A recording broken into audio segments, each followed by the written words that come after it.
નમસ્કાર વિદ્યાર્થી મિત્રો, હું ગોળકિયા પ્રવીણભાઈ બધાયનું આ વિડીયો દ્વારા હાર્દિક સ્વાગત કરું છું. બધાયને જય શ્રી ગણેશ. અને બીજા સત્રનો પ્રથમ આ જે રહીમ કે દોહે એ જે આપણા અભ્યાસક્રમમાં છે તેના સ્વાધ્યાયના પ્રશ્નોની ચર્ચા આપણે કરવાની છે.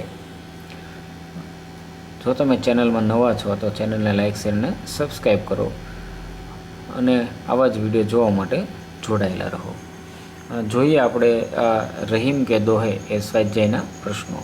इसमें पहला प्रश्न है, આપણે हिंदी और गुजराती बंने में सरल रीते समझવાનો प्रयत्न करेलो है. पहला प्रश्न एवो है कि निम्नलिखित प्रश्नों के उत्तर एक एक वाक्य में लिखिए. इसमें पहला है, रहीम के अनुसार संपत्ति का महत्व क्या है? इसका उत्तर है, रहीम के अनुसार संपत्ति का यह महत्व है कि उससे दूसरों का भला किया जा सकता है. दूसरा प्रश्न है, छोटों का तिरस्कार क्यों नहीं करना चाहिए? इसका उत्तर है, छोटों का तिरस्कार नहीं करना चाहिए क्योंकि जो काम वे करते हैं वह बड़े नहीं कर सकते. तीसरा प्रश्न है, सुई का काम कौन नहीं कर सकता? तो हमने पढ़ा था कि सुई का काम तलवार नहीं कर सकता. चौथा प्रश्न है, उत्तम प्रवृत्ति का क्या लक्षण है? तो इसका उत्तर है, उत्तम प्रकृति का यह लक्षण है कि बुराई के बीच रहकर भी वह अपनी अच्छाई नहीं छोड़ती. पांचवा प्रश्न है, शीशे क्यों नहीं चाहिए? इसका उत्तर है, प्रश्न का कुछ अर्थ नहीं निकलता अतः इस प्रश्न का उत्तर नहीं दिया गया. छठा प्रश्न है, मांगने के बारे में रहीम क्या कहते हैं? तो इसका उत्तर है, रहीम जी कहते हैं कि मांगना मृत्यु के समान है. इसके बाद है, निम्नलिखित प्रश्नों के उत्तर विस्तार से लिखिए. पहला प्रश्न विस्तार में से, वृक्ष और सरोवर के उदाहरण से रहीम हमें क्या समझाते हैं? जिसका उत्तर है, वृक्ष अपने फल स्वयं नहीं खाते, सरोवर अपना पानी स्वयं नहीं पीते. रहीम जी कहते हैं कि हमें भी इनसे प्रेरणा लेनी चाहिए. अपनी जमा की गई धन संपत्ति का उपयोग हम केवल अपने सुख के लिए नहीं करना चाहिए, हमें उसके द्वारा दूसरों की भलाई भी करनी चाहिए. दूसरा प्रश्न है मुद्दासर का, रहीम कड़वे मुख वाली मनुष्य की प्रकृति को कैसे समझते हैं?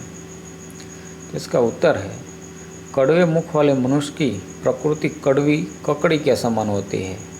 कुछ लोगों को जबान कड़वी होती है, वे हमेशा कड़वे बोल हो सकते हैं.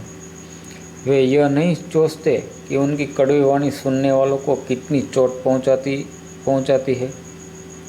ऐसे लोगों का मुंह के समान होता है.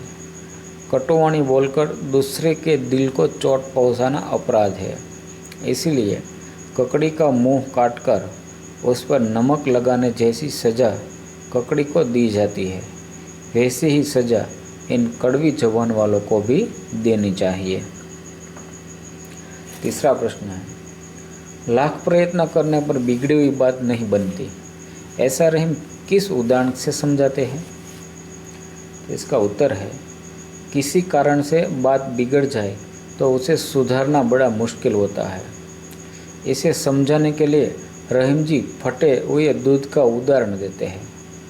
फटे हुए दूध से जमाए गए दही में मक्खन बनाने की शक्ति समाप्त हो जाती है.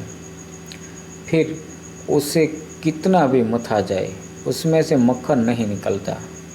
रहीम जी कहते हैं कि बिगड़ी हुई बात फटे हुए दूध जैसी होती है, उसे सुधारने के लिए कितने भी प्रयत्न किए जाए वह नहीं सुधर पाती. उसके बाद तीसरा प्रश्न है, आशय स्पष्ट कीजिए. इसमें पहला है, रहीमन देखी बड़ेन को लघु न दीजिए डारी.